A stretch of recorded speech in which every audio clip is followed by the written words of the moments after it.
never forget this vivid, realistic dream that I had of a squirrel being the size of a lion and lying on my bed. In the dream, it was like seeing squirrel's true self. It was neat, believable. I've never seen it the same since. This beast rules the land. I think the books for younger readers are the least popular books I've looked at in the collection, numbers-wise, looking at the videos. It confirms my theory that people despise children. They hate them. But let's look at, still finishing up with the series of authors.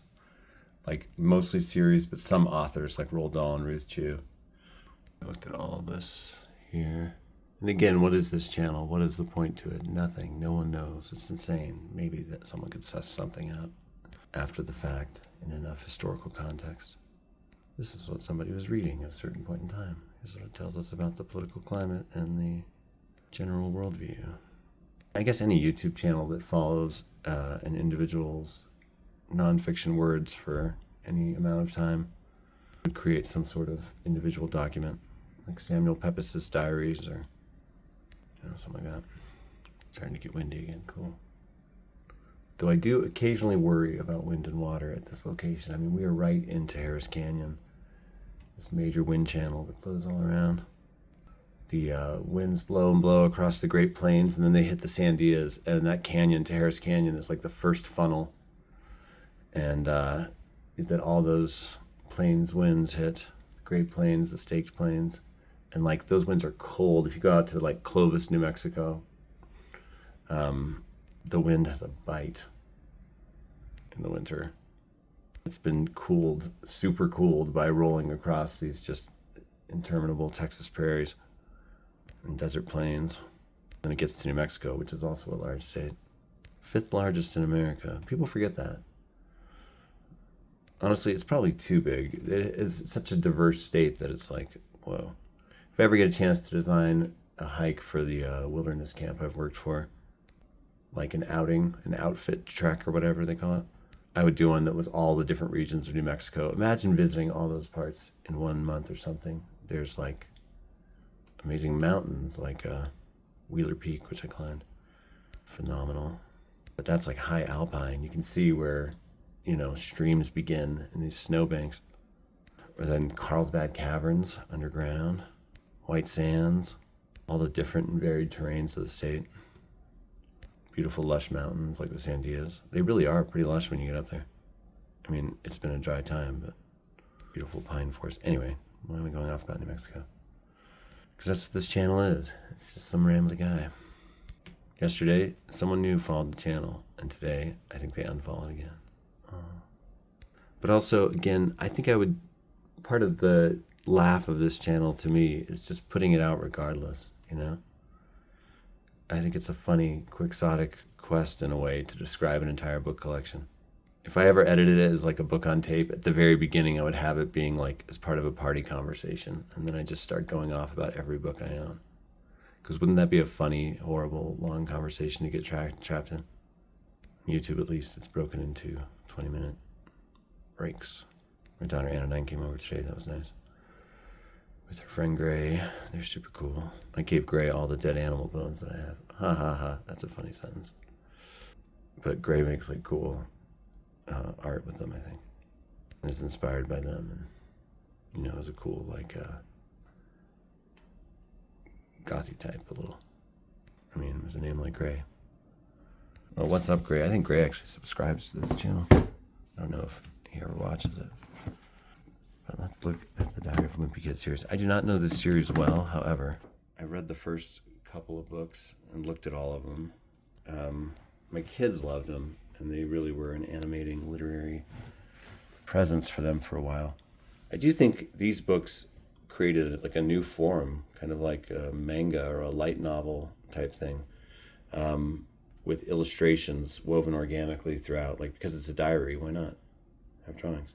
I always say the best ideas could be genres all their own, and I think it's really true. Like, if you get a really good idea, like a good high concept movie idea like Groundhog Day or something, it's like, that's a genre now, time loops.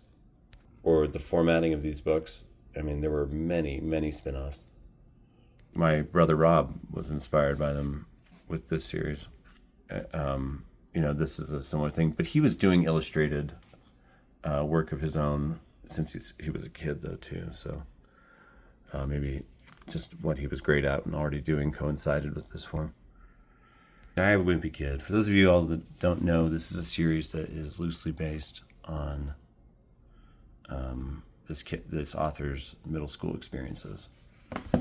And I gotta say, they are funny, and they led to a very classic modern series of family films, the Diary of a Wimpy Kid movies. Those are hilarious. Those first, I think, 3 with that original cast that's an all-time great, hilarious family production. I mean, just stuff for it's just great, Like Roger Ebert always said, you have to judge things, as what they are. Not every book has to be War and Peace, and kids need to read stuff, and everyone needs to laugh. Laughter is like holy and pure and beyond all intellect. You gotta have funny stuff. You gotta grow up with funny stuff. I have such like a love for Calvin and Hobbes and Wayside School and any funny books that I grew up with. I'm just like, thank you. Great brain books. Those are funny. Laughter is like pure. It's ego annihilation. It's like, merging with the cosmic stream or something, And writers that can make you laugh, they really are special. P.G. Wodehouse, I owe that guy. I owe funny actors that, I feel like a love and affection for like people I only know as actors and things or performers or, people like Conan O'Brien or Jim Carrey or people where it's like Jack Black, being made to laugh is, wow, that's powerful. Will Ferrell. And there's plenty of women too. Amy Poehler. I was dying laughing at this Paula Poundstone 2006 comedy special the other day. Oh my gosh. So funny. Maria Bamford, of course. Oh my gosh. Sure. Why do I keep saying, oh my gosh? I started doing it kind of ironically when I was at work, and I was like, I'm going to do a real clean image here. But I actually like when people mix swearing and not swearing. I think it's funny. Like when Four Squirrels says heck in a song where they just were otherwise swearing. Anyway, these books are very funny, and I would buy them for my son Hagen anytime he had a birthday or a gift-worthy occasion. And so at one point we caught up. I kept buying this one accidentally more than once. I was like, I thought we didn't have that one. Many of these are probably inscribed to him. But it's also really funny that he's taking just like his middle school years and stretching them out into this vast franchise. There's also a spin-off do-it-yourself book. And, they're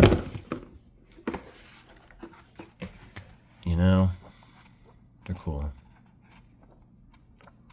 I also love that they poke fun at the Family Circus because I've always loved to mock that comic. People just used to read the comics. It's crazy. That was like a thing. My siblings and I would talk about the comics pretty much every day on the phone. What was in the newspaper? What did you think of this one? We kind of loved to hate most of them, except Calvin and Hobbes. And when you had something that good being made, it made the genre the world feel like there's still good stuff there. But yeah, I had a real fun time when a lot of my family was still around. But Rob and then Jeff and I were, we would always talk on the phone about the comics and just rank them and stuff. It was silly. During that same time, there was also this phone line called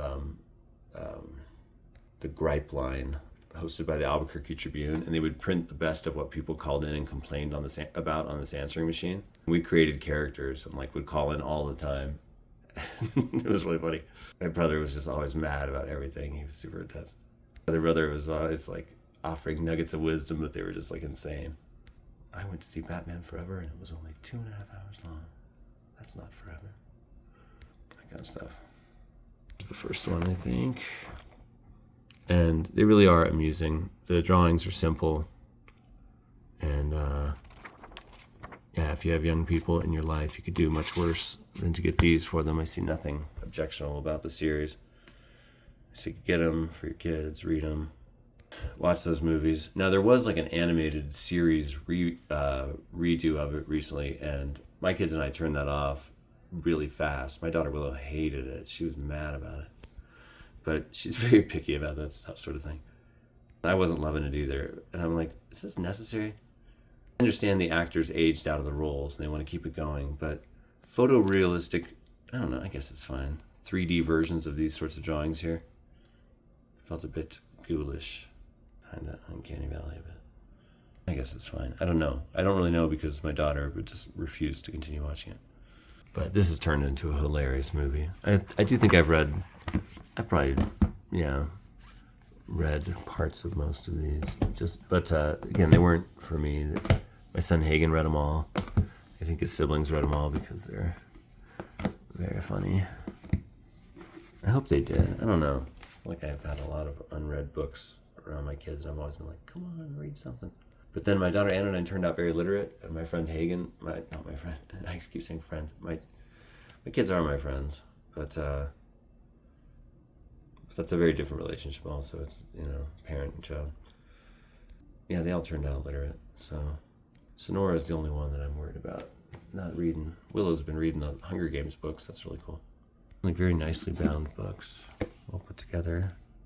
Amulet books. Yeah, there's a spin-off now about Rowley, his friend, which I thought was kind of cool. There's a lot of like internet chatter that this character is a sociopath, and he does seem like it a lot, and it's kind of funny. When the author was asked if he intended the character to be a sociopath or if he thought he was a sociopath, he just said, nah. I think the character does grow a bit, learning experiences. Their family gets more at peace. He fights less with his brother, I think. All right, so we'll just keep this video to be just about the Diary of a Wimpy Kid books. That's a series. Well, I could add another series on there, I guess. There's really only one left besides my brother's books. Little House on the Prairie. Now, these books are great. Do they have a ton of cultural baggage? Sure. I think they're also invaluable.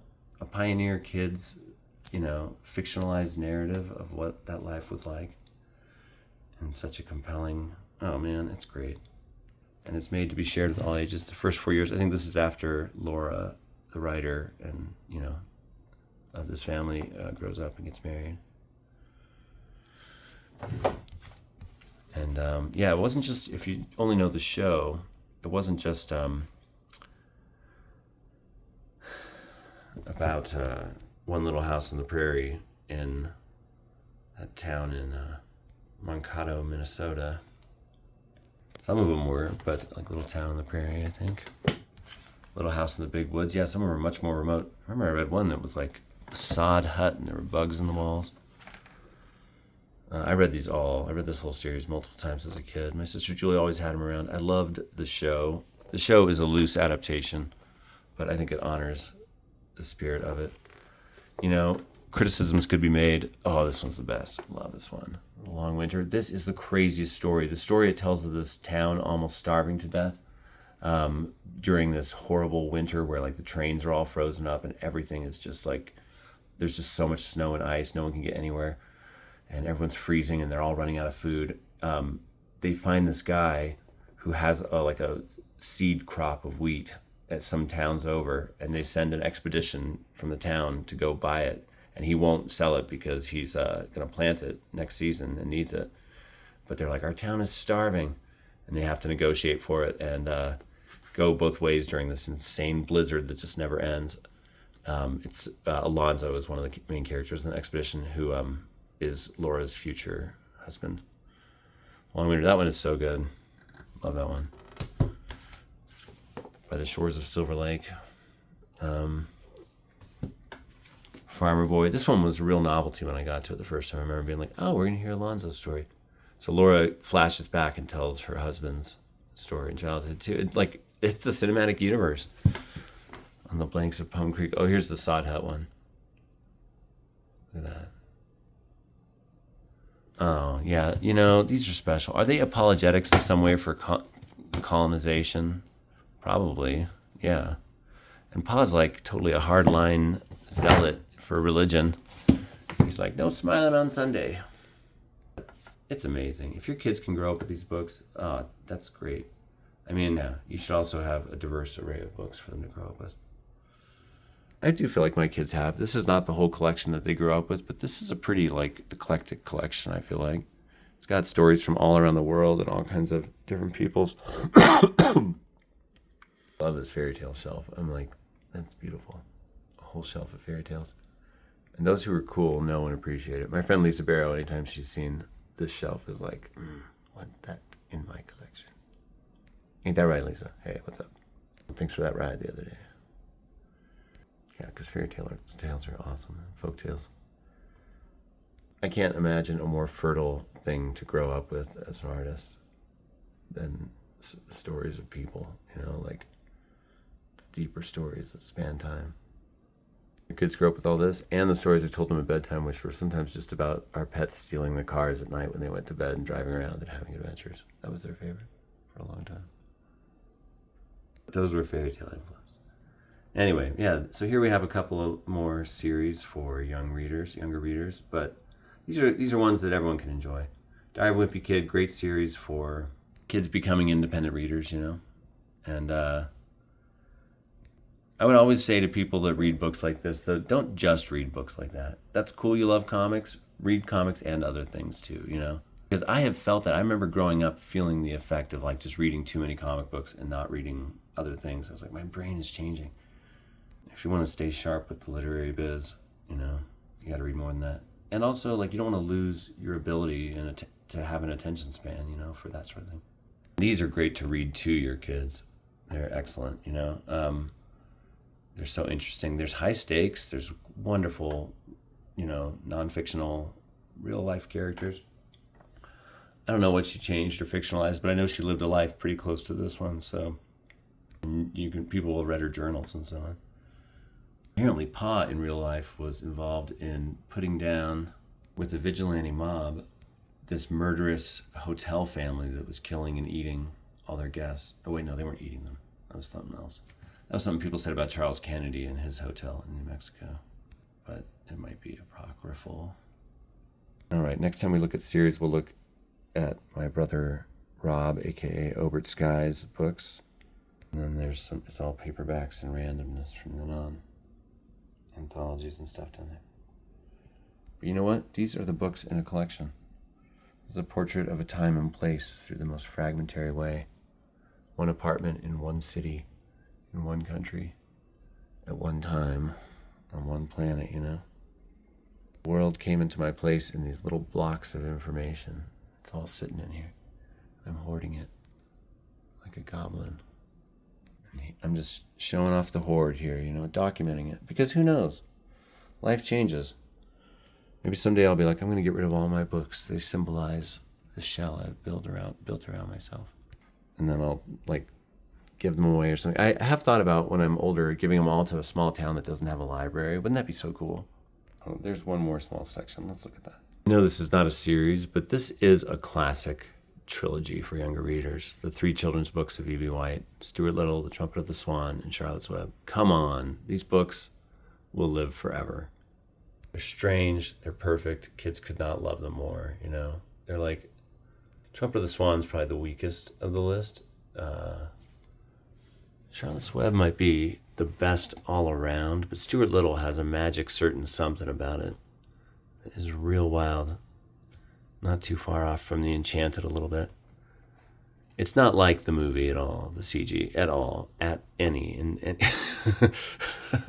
I don't hate that movie, and I think there's a couple. Apparently, it helped relocate a lost famous painting that was in the background of the movie.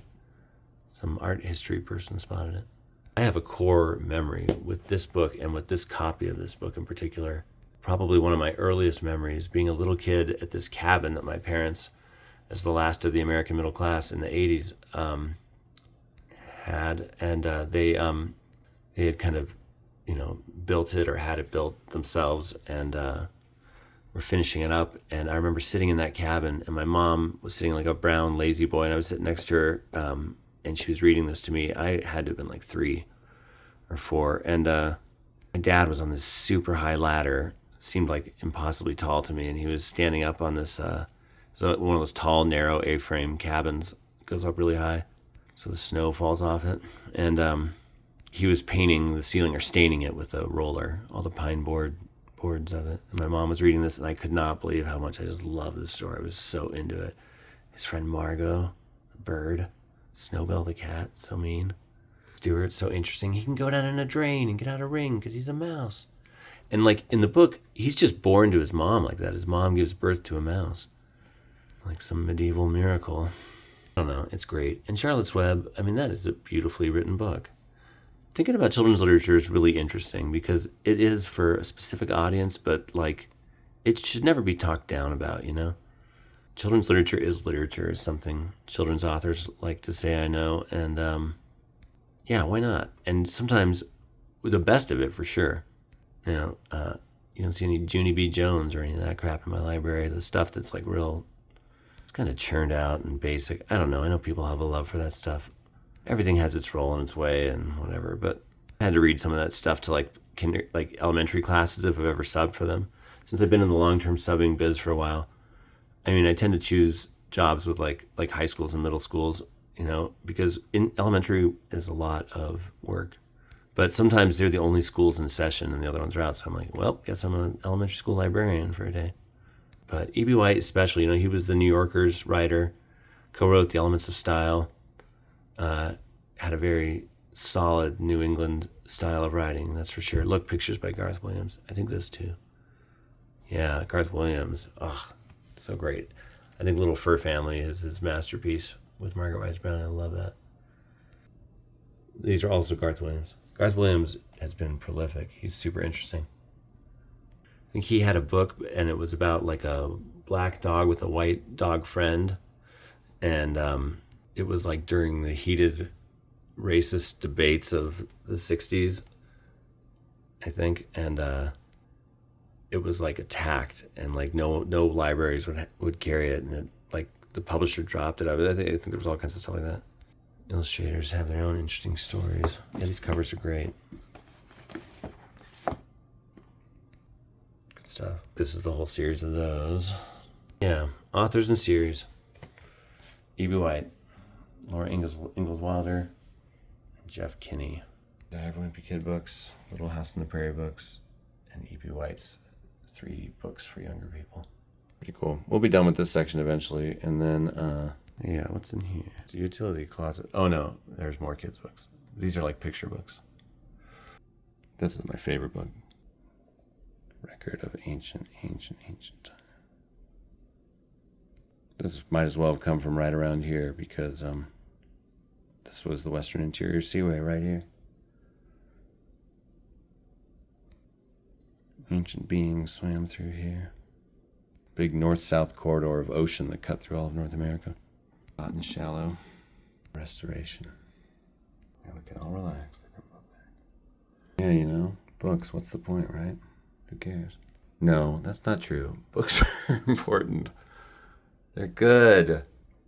First, everyone thinks it's cool that Sammy remembers everything so well. Do we really want friends like that? Well, the Tolstoy who said, once a family gets a writer, it's over. Dang, why can get dark? No, books are cool. They add value. I thought, like, what if I just sold everything I have, like that one guy did on the internet and got famous for in, like, Iowa a couple decades ago. Every single object in my house is for sale. That would be funny. And then I could live, like, very zen with, like, straw mats and stuff. Just get books from the library. I have kind of been an anti-materialist at times. When I was, like, in my maybe late teens, I got rid of everything except for the boxes in my closet. How old was I when I went to Alaska? Yeah, I reduced everything down to just like 2 boxes or something that I left in my parents' closet. And then what I could put in a backpack. No, that's not true because I kept books. But I got rid of a lot of stuff. I think having a book collection is creatively stimulating also in your house, you know, because you're like, I'm going to read that. You think about things and you live in the world of ideas and so on. I'm sorry, YouTube, but sometimes the sections are just not of wide interest. Like, we've got a New Mexico section coming up still. Is anyone going to watch that? Give me a break. The sci-fi collection was the first one that kind of like killed the channel. Yikes. What can I say? I'm eclectic. And this kid's book collection is honed, you know, by a family. My oldest daughter is 20. My son is 18. My daughter, Sonora, is 15. Willow is 12. And like books have been around. Willow has kept a number of the books. She has kind of 2 cases worth of books in her room. I was really impressed last time I saw her room. I don't think Sonora has a bookshelf. She has, that's true. Give her some credit. I don't know how much she reads though. And Hagen has a bookcase. He really loved long series like Percy Jackson back in the day. He still has a lot of those. And they also have like they usually have a shelf or so of books of their families, like my ex-wife's and the kids' books over there. Yeah, a collection owned by a family I think is a cool book collection. So yeah, maybe this has some sociological value too, just looking at these books. You kind of get a picture of a fam, what we have and don't have.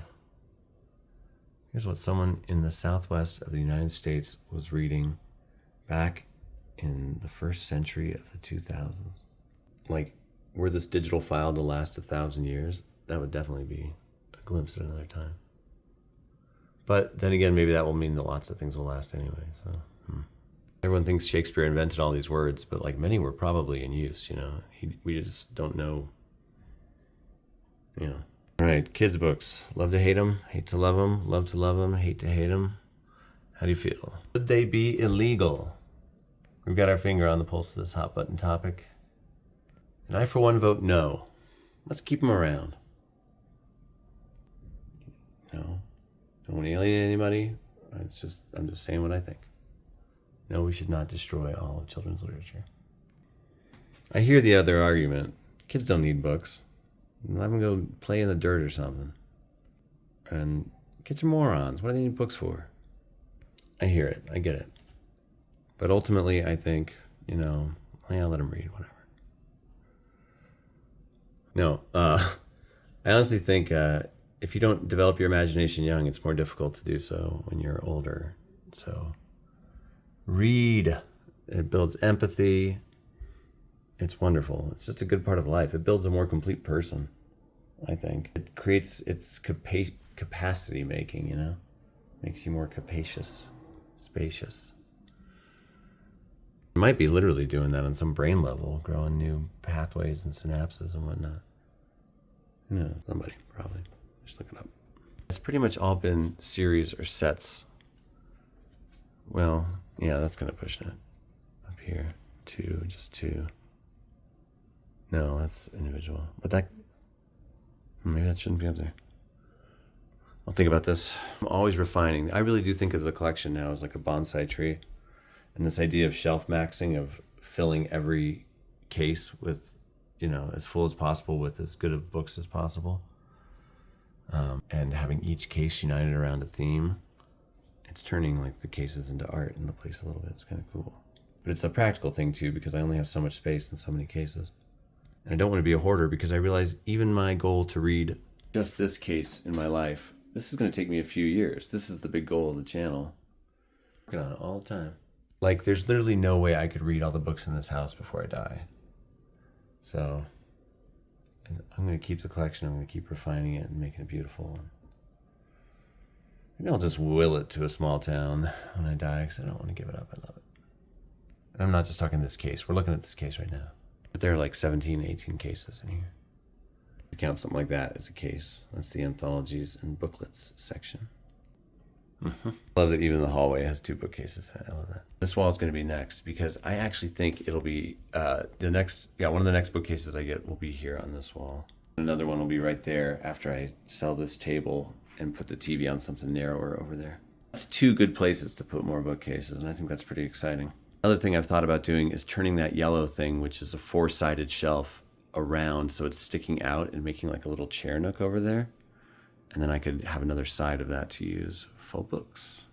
I'll change the vibe of the room, and people sitting there and people sitting there won't kind of be able to see each other in the same way, but don't want to, that'll come later.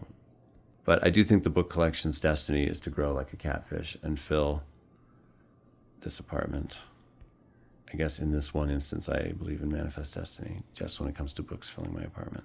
Imagine this. I mean, with the bookcase right here and a bookcase right here, every time going in here, even though it'll be a kind of a, hello squirrel, it'll be a tiny bit of a squeeze. I think that's so funny, and I love it. I love the idea of walking into my room through a passageway of books. And there's books in here too. I've asked my kids, should I keep these? They're picture books. But I don't know. That's another very cold collection. And the kids all really want me to hold on to in case they ever have kids and like want to have books for them. So I'm like, I guess I'll hold on to this ton of paper then for you until that. No, I'm just kidding. And again, children's literature is literature. Some of these books are brilliant. I can't wait to talk about Roxaboxen. The Animals Do the Strangest Things books. Downey, amazing picture book illustrator, designer, writer. Church Cat books are a lot of fun too. Anyway, you know, there is something true to, like, you know, growing up, and sometimes I feel like all marketing is infantilizing and is pushing people to remain childlike and connected to the things of their childhood forever. Nostalgia is just such a money getter. And if you've established these franchises that buyers have loyalties to, you don't want to stop when they grow up. No, you like Transformers forever. I thought I played with those when I was a little kid. No, you still like them. I think that's something to be on guard against. Like, I really like Godzilla movies, but sometimes I'm like, is this like a psychology test or something about me? Am I like in some infantile state? Not juvenile state? And I also don't think so, because they're awesome and really interesting, and I approach them academically too. But I don't know. Always someone with the comments. All right, look out for another video about Obert Sky next time. He's my brother, so I might have one or two things to say that the world might not know. Nothing bad. And there's just 2 more shells of this case. All right, this video went long. Sorry about that. Y'all take care. Feel free to support the channel on PayPal. I'm at Michael Farrell Smith. As always, there's a million things going on. Miracles would be good in life. Or if you ever see books you want to own, hey, I'll give you $50 for that. Okay. Ultimately, I'm not a materialist. I can deal with some books ending up on the wall. Oh yeah, if they're falling apart anyway. Speaking of my friend Lisa, I think that disturbed her. I think she's of a mind that if these books survived this long, I can't cut it up now. She said that to me about something else. But yeah, I only did this with doubles, and that were in bad shape and kind of falling apart, losing pages. Tape up a paperback, it just gets like insane. Maybe there's some smart way to glue it or something. I don't know, my smoke detector battery. Yeah, maybe I'll just keep growing the collection. Whatever space I'm in, that's how many books I'll own. There'll come a time when I get rid of the DVDs. Crazy, I've pretty much done that with CDs. I've never thought I'd do that with music. All right, folks, the truth is out there. I want to believe. Don't forget this channel's motto. Don't open that door. I dreamed last night you shouldn't open it, so don't open it.